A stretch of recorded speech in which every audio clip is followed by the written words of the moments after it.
my biggest, like single, I always say influences, Kirby being first, because he was, and I remember specifically, it was when I found Commandy. He did this comic series, Commandy, the Last Boy on Earth. That's where I first discovered Kirby and got totally into all the stuff. I had no idea of all this amazing stuff he'd done for Marvel years and years before.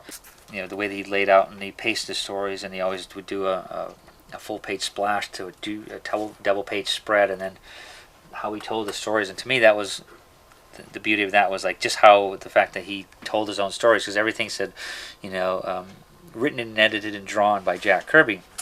I said, that's what I want to do. And I think that, and I'm not taking anything away from Peter in any sense, but I think that I had, even when we started working together, I had more experience personally on doing layouts and stuff, and I was maybe more forceful of like, because we'd talk out the idea for a specific issue and what we were going to do in this issue, and we'd make all the notes, but then I would do the layouts, and he would let me sort of pace the story and how I wanted to do it. I mean, we'd just have discussions on it and stuff, but I always sort of drove the pacing, the layout, and the panel, because it was very specific. In comics, you go, upper left to bottom right, especially in a 2-page spread, and how you get there and what you need to tell, and so that you get to this moment here where you're dying for the person to flip the page to see what you're going to do next.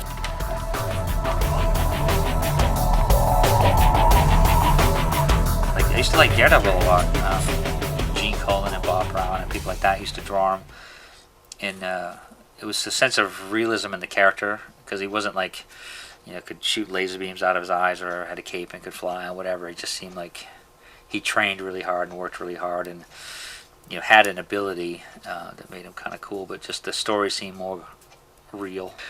When artists meet other artists, the first place they'd love to see is your studio. I want to see a studio, dude, because they want to see what tchotchkes and stuff that you have, and you'll see a similarity in some of them. But one thing that is a constant is books, and lots of books, and lots of picture books, and whether it's books on anatomy and books on, and you find weird books, books on, household furnishings, because if you're drawing a comic book, you need to draw a Louis XIV chair for a scene in the Queen's palace. You can't draw that specifically, especially you have to draw it in detail from memory. So you need to go to that point in your studio and pull that book out. It's because a lot of artists will say this too. It's like, say, before they go, if they like comics, and before they go to art school and learn how to draw things differently or draw from life, or get,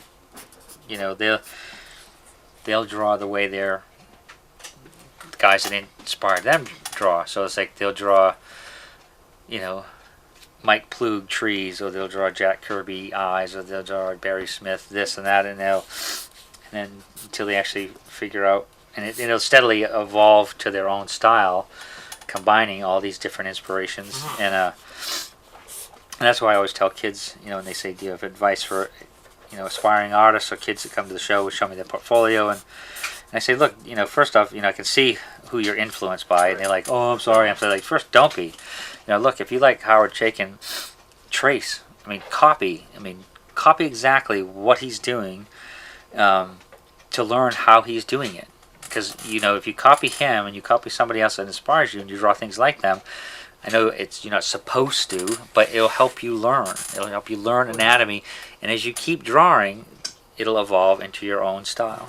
And so don't be afraid to copy and trace and be inspired by this stuff. Just don't, steal directly, but just, what I like about doing this kind of stuff, and it's hard to capture this into some other stuff, some other stories that I've done, meaning that when you're able to be loose and lucid and more free in what you're doing, you have the best opportunity for happy accidents. Stuff that you didn't intend. It's more emotional. It's more raw. It's more random, as opposed to being, like, I have to make this perfectly round like that. It's like so you can go like, you can capture these gestures and movements, and I love this particular style of work. Sometimes you take it too far and it looks like, wrecked it, but then again, you only spent 15 minutes doing it.